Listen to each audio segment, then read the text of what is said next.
한 주간 기업 CEO들의 동향을 살펴보는 CEO 풍향계 시간입니다. 오늘은 이재용 삼성전자 부회장과 신동빈 롯데그룹 회장 그리고 김인규 하이트진로 대표 이야기를 김종혁 한지희 기자가 전해드립니다.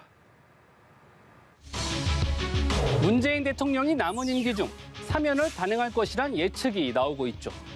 재계가 이재용 삼성전자 부회장과 신동빈 롯데그룹 회장의 사면 복권 청원에 나섰습니다. 대한상공회의소, 한국무역협회 등 경제 5단체는 최근 청와대와 법무부에 두 사람이 포함된 특별 사면 복권 청원서를 제출했습니다.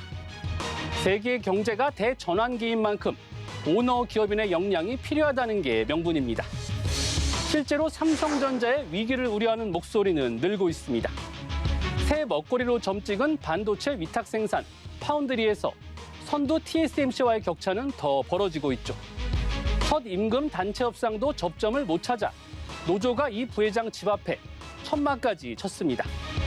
바이오, 헬스케어, 수소 등 신사업으로 전환점을 만들어야 하는 시기란 점에서 롯데 사정도 비슷합니다. 다만 가석방 상태인 이 부회장, 집행유예 기간인 신 회장의 사면 복권이 유전 무죄 현상을 심화시키고 정의에 맞지 않는다는 비판을 넘어야 합니다. 12년째 하이트 진로를 이끌고 있는 김인규 대표. 거리두기 전면 해제에 맞춰 해외 시장 공략에 주력하고 있습니다. 소주 세계화는 올해 김 대표의 핵심 전략입니다. 상황도 긍정적입니다.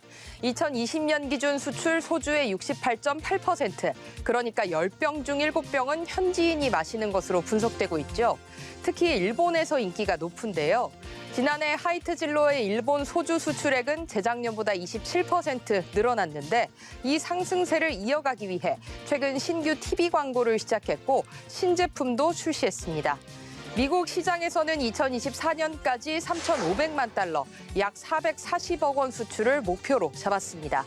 2012년 아시아 주류업계 최초로 LA 다저스와 스폰서십을 체결했는데 올해도 LA 다저스 홈구장 다저 스타디움에서 광고와 판매를 이어갑니다. 김 대표의 임기는 내년 3월까지죠. 따라서 올해 실적이 연임 여부를 좌우할 전망입니다. 미국 법무부의 대한항공과 아시아나항공의 합병 심사가 막바지 국면인데요. 조원태 한진그룹 회장, 직접 아시아나 인수의 정당성 설득에 나섰습니다. 한국공정위의 합병 승인을 받은 대한항공, 현재 미국과 유럽연합, 중국 등 해외 규제 당국의 결정을 기다리고 있죠. 하지만 미국 상황이 순조롭지만은 않은 모양입니다. 결국 조 회장이 나섰습니다. 최근 주한 미국 상공회의소 회의에 참석해 대한항공이 미국에서 7만 5천 개의 직간접 고용을 창출했고 42조 원 이상의 항공기와 부품을 구매했다고 직접 설명에 나선 겁니다. 대한항공은 미국의 파트너라는 거죠. 또 팬데믹 기간 대한항공이 수십억 개의 코로나 의료용품을 미국으로 운송한 점도 강조했고 미국 투자 확대 계획도 내놨습니다.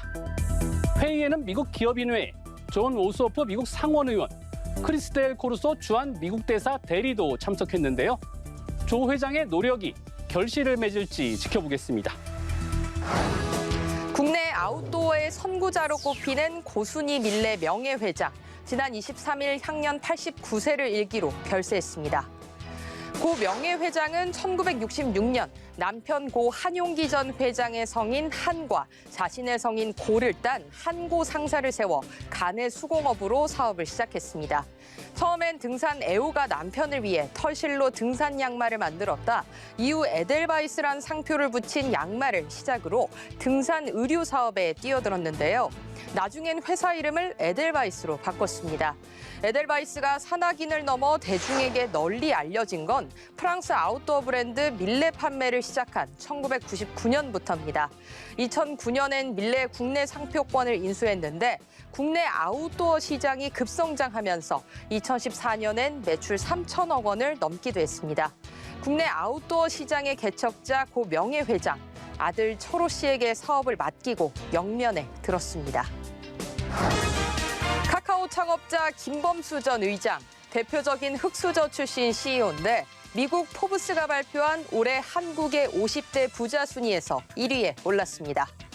김 전 의장처럼 타고난 금수저를 뛰어넘는 기업가가 더 많이 나와야 우리 경제도 더 건강해지지 않을까요? 지금까지 CEO 풍양기였습니다.